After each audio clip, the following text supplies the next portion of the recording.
Hey folks, we have Francisco Gonzalez writing in saying FZ1000 versus LX100, both Panasonics, for those that aren't aware, for 4K video recording. I'm doing outdoor shooting and music video shoots. Let me know.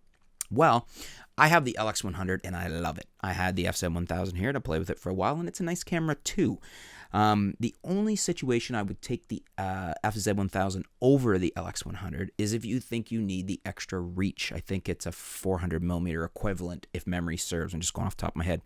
But it does have a longer zoom than the LX100. The LX100 is a 75mm reach. So the LX100 has a much faster lens, f1.7 to f2.8. It's a Leica lens as well. I'm not sure that the FZ1000 was. But the LX100 has a very nice, very high quality lens with the widest aperture being f1.7, and it doesn't go any. It's pretty fast. It's an f2.8 even at the long end. So I would give the nod for just pure video quality to the LX100. I think it does do better video quality.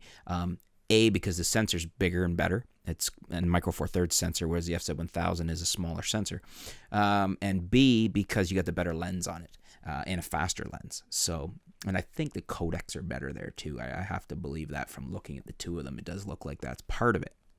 So, purely for 4K video quality, I will go with the LX100. Now, the situation changes a little if you do need something with a longer reach. If you think those events you're shooting and whatnot, you might need that longer reach, well then, by all means, the FZ1000 is still a decent performer for 4K video. Not quite as fast a lens, but it does do some very nice video. I did some nice video with it. So if you need the reach, well then you need the reach, and you might want to consider the FZ1000 over the LX100. But for me, in my taste, I'd like to own both of them, actually, because I really like the FZ1000. But the LX100 is fantastic. I love it. I use it all the time. That's what almost all my videos are shot with now. And I've been trying to post some of them now in 4K, even though it's a little bit more bandwidth use. But I'm going to start moving towards that as well. A lot of times I'll take 4K and render down to 1080, which produces a beautifully detailed file, more so than if you'd shot in 1080.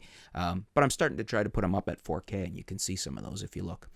Anyways, hope that answers your question. Thanks for tuning in, folks. Stay tuned. We'll be back soon with more videos, more articles. Keep you up to date with what's going on in the world of photography, videography, and technology right here at artoftheimage.com. Thanks.